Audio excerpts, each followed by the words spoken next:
Kyjuan, St. Lunatics. You see me. I don't care if you're looking or not, man. Lunatics for life, man. This is Breaking Records Radio. Man, Rocco. It's your boy Swagger Rock. This is Snack the Ripper. And you have to go to don't know. This is Master Ace. You are now rocking with the best. Breaking Records Radio. Breaking Records, man. Breaking Records Radio. Breaking Records Radio. Breaking Records. Breaking Records. Breaking Records Radio. Let's go. Breaking Records Radio. Breaking Records Radio. Breaking Records, man. Radio is like the place to be. I don't fuck strange music, dude. Crazy, man. So, like, what year was it like that? Like, you know, like you guys really kind of like. What year would the talent show up? It had to be around 95. I was out of high school, so it had to be 95, 96. Because the first song we had on the radio was 97. And that was the "Give Me What You Got." Yeah, I remember 977. Yeah. Yeah. So it had to be around 94, 95. I wouldn't rap when I was in school. I just know that for a fact. Yeah. Crazy. So man. probably 95. That's crazy, man. You know what I mean? Like, you know, it's looking back at it now, it's insane to think that. Like, I was 5 years old when you guys, you know, were first, you know, really forming the group and shit. Like, that's crazy. You know what I mean? Right. That's wild. That is.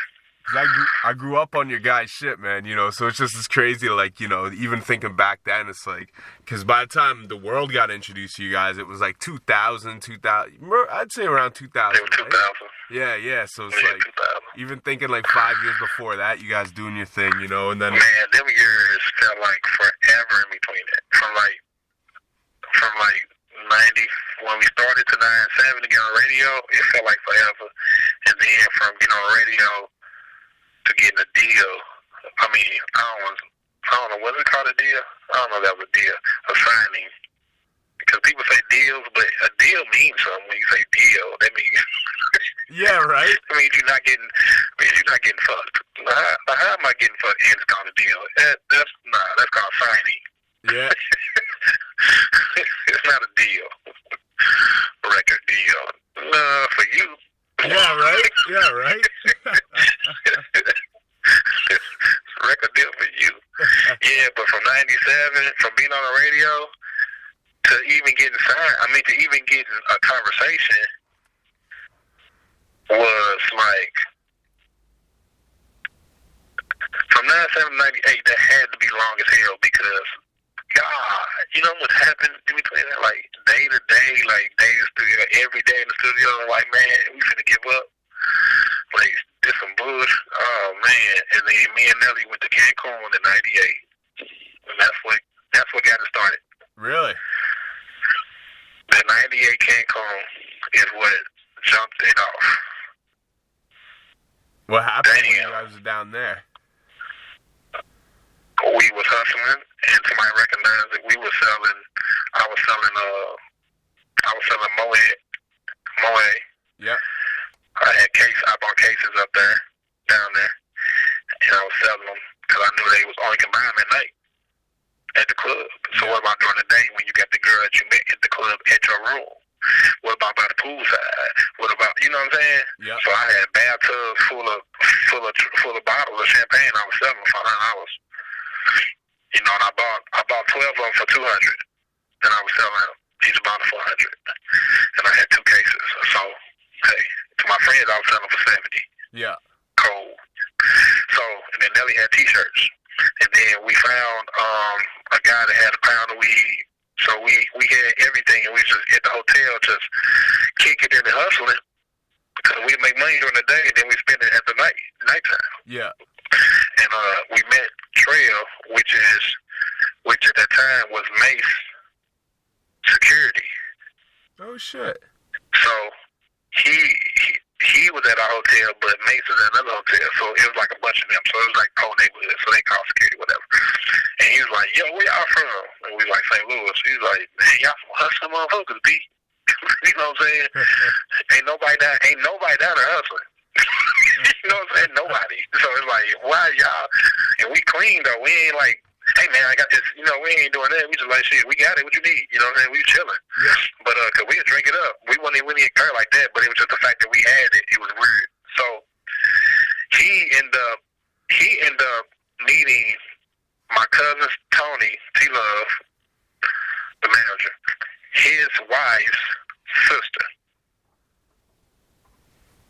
They ended up linking up. But me and Nelly didn't know that. Like, me and Nelly was on different levels than T-Love was. T-Love was good. Like, he was in linen suits and shit and buying Cristal. Yeah. Right? We was at the Marriott, put that way. They was at the lock on, you know what I'm saying? Yeah. So, shit, we didn't know that they even met. Right? Because Trail was with Mace, then they ended up in the same circles. Anyway, we get home, and me and Nelly come in the basement, and Trail is there from New York. He's from Harlem.